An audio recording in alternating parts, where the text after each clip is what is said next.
इस वक्त मैं हूं भारत मंडपम में, जहां चल रहा है इंडिया मोबाइल कांग्रेस और भारत का सबसे बड़ा कह सकते हैं टेक्नोलॉजी का मेला, जहां पे 1 लाख से ज़्यादा पार्टिसिपेंट हैं और लाखों लोग यहां पे विजिटर के तौर पर आने की संभावना जताई जा रही है।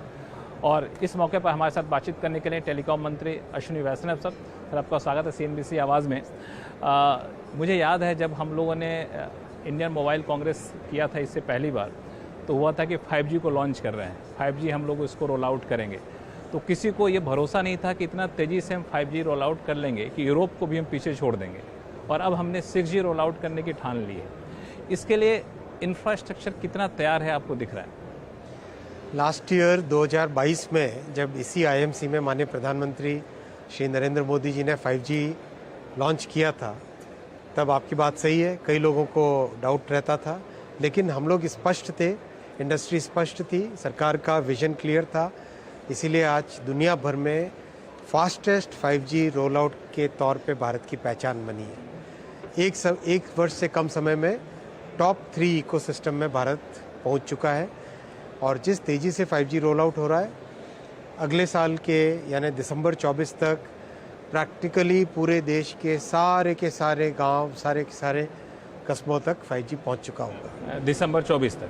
जी, बहुत तेज़ी से रोल आउट हो रहा है। इसी साल के दिसंबर तक ही 80% से ऊपर पहुंच जाएगा। बहुत ही तेज़ी से रोल आउट हो रहा है और अच्छी क्वालिटी का रोल आउट हुआ है।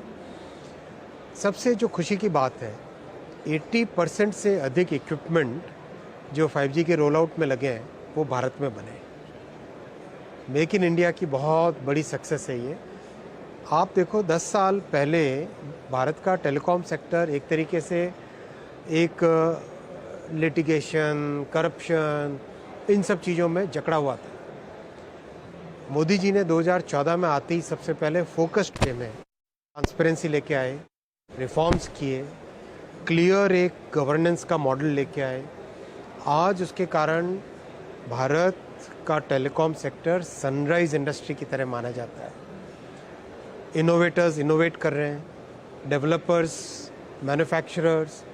आज भारत में बने टेलीकॉम इक्विपमेंट, आज मेरे ख्याल से एक वक्ता ने कहा भी कि ज़िंदगी में कभी सोचा नहीं था कि भारत टेलीकॉम मैन्युफैक्चरर बन के निकलेगा। 72 देशों में भारत का बना हुआ टेलीकॉम इक्विपमेंट एक्सपोर्ट हो रहा है। तो ना सिर्फ हम बना रहे हैं बल्कि एक्सपोर्ट मार्केट को भी हम लोग कैप्चर करते जा रहे हैं। बिल्कुल। तो ये अब 5G की बात आपने की, 6G को लेकर क्या तैयारी सरकार की तरफ से है? रेगुलेटरी फ्रेमवर्क के लिहाज से, इंफ्रास्ट्रक्चर के लिहाज से किस तरह से आप देख रहे हैं रोल आउट होता है? बहुत अच्छा एक विजन दिया है PM साहब ने कि 6G में हमें लीड लेनी है। 6G आज दुनिया में एक चर्चा का विषय है और एक डेवलपमेंट का विषय है। अगले 4 से 5 वर्षों में 6G डेवलप होगा, तो सही समय है कि हम उस जर्नी में भाग लेना चालू करें, डेवलपमेंट के प्रोसेस में चालू करें। इसीलिए सबसे पहले प्रधानमंत्री जी ने भारत 6G विजन लॉन्च किया। खुशी की बात है, उस 6G vision, Bharat 6G vision को ITU ने भी एक्सेप्ट किया। फिर भारत 6G अलायंस बनाई, जिसमें एकेडमिया, रिसर्चर्स, इंडस्ट्री, गवर्नमेंट सब साथ मिलकर काम कर रहे हैं। पूरे के पूरे 6G के डेवलपमेंट को 5-6 बड़े बकेट्स में डिवाइड किया है। Antenna systems, equipment systems, software में क्या चेंज होगा, हर तरह के वेव फॉर्म में क्या आएगा, टेराहर्ट्ज पे करना है क्या काम करेंगे, 2 टेस्ट बेड बना रहे हैं, ऑप्टिकल का उसमें क्या रोल रहेगा। इन सब चीज़ों को एक कॉम्प्रिहेंसिव वे में देख के अलग अलग लोगों को अलग अलग जिम्मेदारी दी गई है। तो अलग अलग टास्क फोर्स अलग अलग चीज़ों पे काम कर रही है। तो इस तैयारी से कि जब 2026-27 तक जब 6G का फॉर्म लेना चालू हो, तब भारत उसमें एक बड़ी शक्ति की तरह उभरे।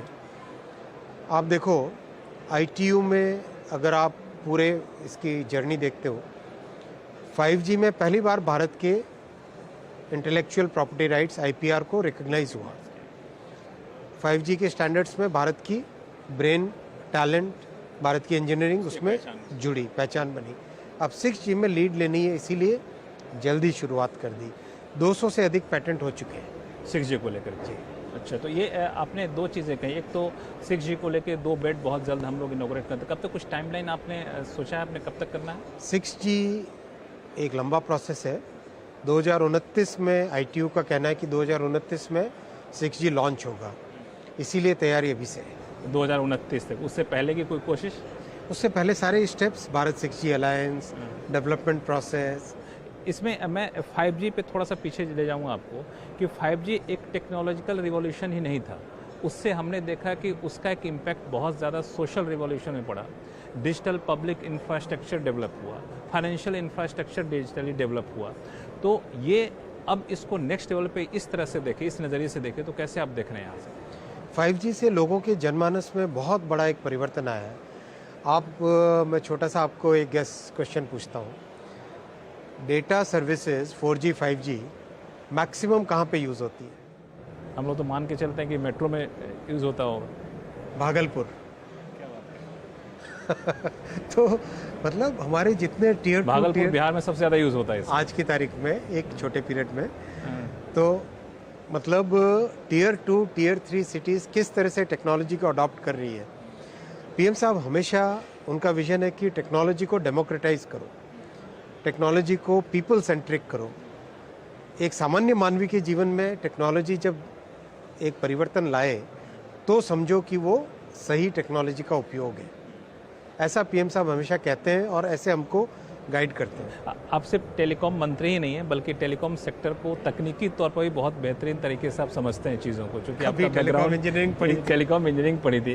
तो एक दर्शक से अगर आपसे ये पूछे कि जिस तरीके से 5G ने हमारे जीवन में रिवॉल्यूशन लाया, अब 6G हमारे जीवन में क्या कुछ नया करेगा? अगर इसको बहुत ही सामान्य मानवी की भाषा में समझो, 6G हमको एक सिक्स्थ सेंस देगा।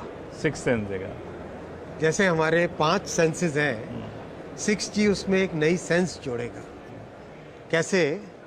आप इमेजिन करो, आप चल रहे हो और एक कॉर्नर है, उस कॉर्नर के साइड में एक गली है। अभी उस गली में आप देख नहीं सकते। 6G में पूरा का पूरा नेटवर्क एक सेंसर की तरह बन जाता है। पूरा नेटवर्क आपके साथ ऐसे जुड़ जाएगा, एक तरीके से आप समझो कि जैसे आपकी शरीर की कैपेबिलिटी बढ़ गई है, एक नई सेंस आपको मिल गई है, जिससे आप अगर टेलीकॉम का इतिहास आप देखो, टेलीकॉम का इतिहास क्या है? दूरभाष। जो दूर से बोल रहा था वो आपने सुन लिया, करेक्ट?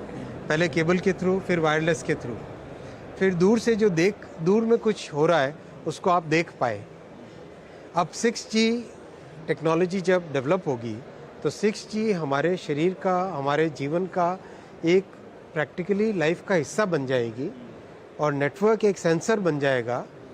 उससे एक तरीके से हमको एक सिक्स्थ सेंस मिलेगी। इसमें मैंने देखा भी, किसी एक कंपनी ने यहाँ पे इसको डेमो भी किया हुआ है कि कैसे वो सेंसर की तरह 6G काम कर रहा है, पियानो बज रहा है, उसका एक डेमो दिया गया यहाँ पे। इसमें एक जो चीज़ें मुझे लग रहा है कि अलग अलग टेक्नोलॉजी जो है उसमें इंटीग्रेशन एक बड़ा चैलेंज रहने वाला है 6G को लेकर। देखो, टेलीकॉम की टेक्नोलॉजी जब डेवलप होती है, बिकॉज ये ग्लोबल इंडस्ट्री है, राइट? तो ग्लोबल इंडस्ट्री में अलग अलग स्टैंडर्ड्स नहीं होते, सारी दुनिया के लिए एक कॉमन स्टैंडर्ड होता है। तो यही काम ITU का होता है, इंटरनेशनल टेलीकम्युनिकेशन यूनियन। भारत उसका एक प्रमुख अंग है। और देखो, पहले भारत की बात कोई ऐसी, मतलब आज ITU का एरिया ऑफिस और इनोवेशन सेंटर हिंदुस्तान में बना है। कुछ ही महीने पहले प्रधानमंत्री जी ने इनॉग्रेट किया था। तो अब ITU में आज भारत की आवाज़ और भारत के कंट्रीब्यूशन को रिकग्नाइज़ किया जा रहा है। तो 6G के जो स्टैंडर्ड बनेंगे वो ग्लोबल स्टैंडर्ड्स होंगे और सारी दुनिया में सेम स्टैंडर्ड फॉलो करेंगे। इसमें जो एक चैलेंज जो काफ़ी हद तक उन्होंने पहले ही दूर कर लिया है वो है आपको इंपोर्ट डिपेंडेंसी नई टेक्नोलॉजी को लेकर के। हमने PLI लाया, कई सारी चीज़ें यहाँ पे की हैं, तो ये अब हर्डल नहीं रहा, मान के चलो। अब तो भारत एक्सपोर्टर के हिसाब से ही उभर रहा है। अभी हमें किसी अब इम्पोर्ट के लिए कोई हर्डल वाली बात नहीं है, अब वो सोच बदल गई है। हाँ। PM साहब ने क्या बोला था आज? थॉट लीडर्स बनाने हैं। अब पूरी थिंकिंग बदल गई है, माइंडसेट बदल गया है। अब माइंडसेट ये है कि हम टेक्नोलॉजी डेवलप करें और दुनिया को दें। वो ज़माना था कांग्रेस का, जब टेक्नोलॉजी पुरानी हो गई तब इंपोर्ट करो ना।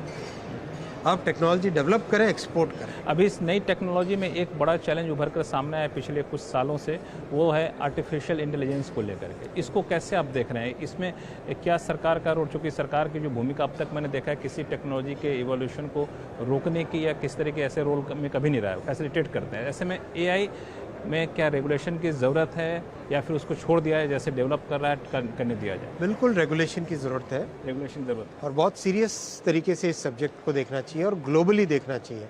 आपको ये भी जानकर खुशी होगी, जो ग्लोबल अलायंस है आर्टिफिशियल इंटेलिजेंस पे, उसकी चेयर भारत है इस बार उसके चेयरमैन भारत है। अभी दिसंबर में बड़ा उसका समिट होगा, करीब 21 देश है उसमें शामिल। ग्लोबली हमें देखना पड़ेगा कि AI के बेनिफिट्स और AI के कारण समाज में जो चुनौतियाँ आ रही है, इन दोनों का बैलेंस लगा के एक रेगुलेशन बनाना पड़ेगा। बेनिफिट्स बहुत सारे हैं। आज किसानों की ज़िंदगी में एक बड़ा परिवर्तन आ सकता है AI से। आज हेल्थ केयर सेक्टर में बहुत बड़ा परिवर्तन आ सकता है।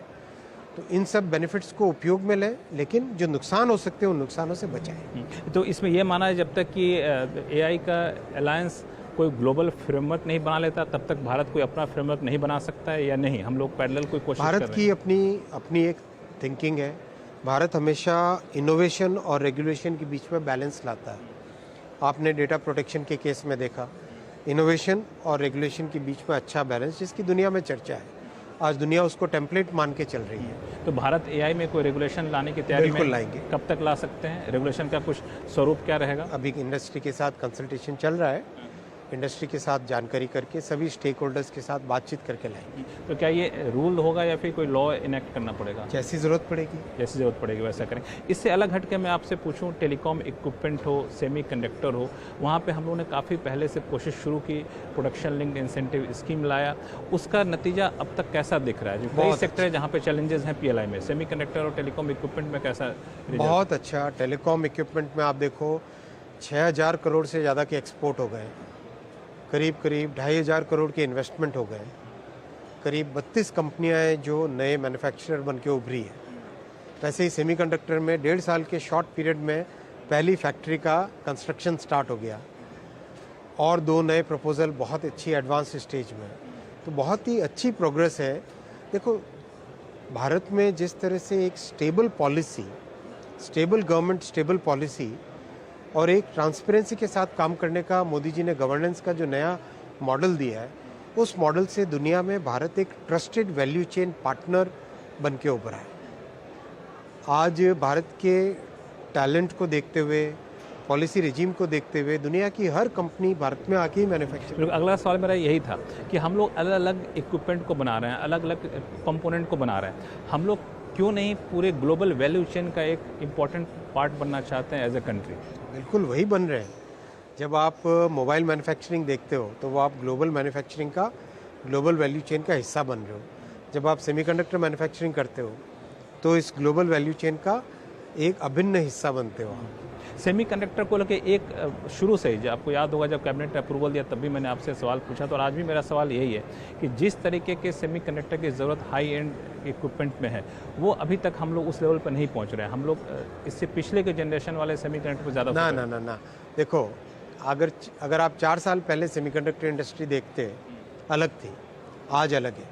आज इस पूरे स्पेक्ट्रम में सेमीकंडक्टर के पूरी जो यूनिवर्स है, पूरी दुनिया है, उस पूरी दुनिया में, सेमीकंडक्टर की पूरी दुनिया में करीब 40-45% और सम पीपल से इवन 50% वो ऐसा सेगमेंट बना है जो कि 40 नैनोमीटर, 65 नैनोमीटर, 28 नैनोमीटर उस पर काम कर रहा है।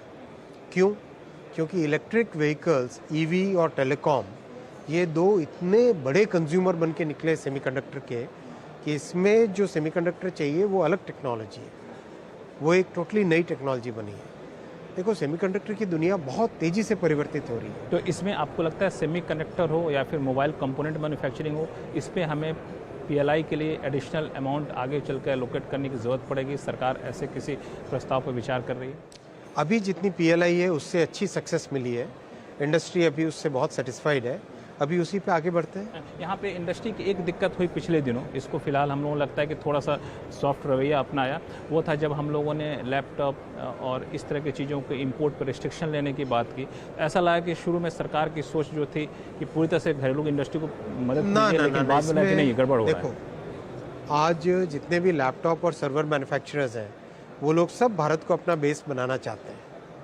उन सब से बातचीत हुई है और बहुत ही क्लियरली डिफाइंड एक इंपोर्ट मैनेजमेंट सिस्टम बनाया गया है जो कि इंडस्ट्री को कंसल्टेशन के साथ बनाया गया है।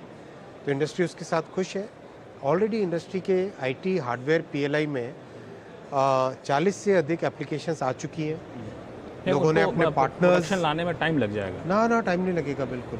लोगों ने अपने पार्टनर्स डिसाइड कर लिए हैं, प्रोडक्शन प्रोसेस स्टार्ट हो गया है, ऑलरेडी सर्वर बनने चालू हो गए। आपकी जानकारी के तो लिए। कब तक हम लोग इंपोर्ट डिपेंडेंसी लगभग खत्म करने की हालत में होंगे? बहुत जल्दी वो दिन कोई आ टाइम फ्रेम आपने सोचा है? वो बहुत जल्दी दिन आ जाएगा। चलिए, एक आखिरी सवाल कि निजी कंपनियां किस तरह से दिलचस्पी दिखा रही हैं अब निवेश को लेकर के, जैसे टाटा विस्ट्रॉन का डील हुआ, इसको किस लिहाज से आप देखते हैं?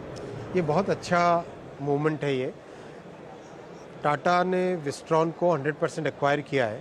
इससे मोबाइल मैन्युफैक्चरिंग में भारत की पहचान और तेज़ी से बढ़ेगी। बहुत सारी कैपेबिलिटीज़ कंपोनेंट्स की, बहुत सारी फिनिशिंग की, बहुत सारी कैपेबिलिटीज़ एक साथ भारत में आ जाएगी और ये बहुत बड़ा मूव है, बहुत महत्वपूर्ण मोमेंट है। इसको ऐसे और भी डील आपको लगता है होने चाहिए, होने वाले हैं? हाँ, बिल्कुल होनी चाहिए। होने चाहिए। बहुत बहुत शुक्रिया। से आवाज़ से बात करेंगे। Thank you so much. धन्यवाद। Thank you.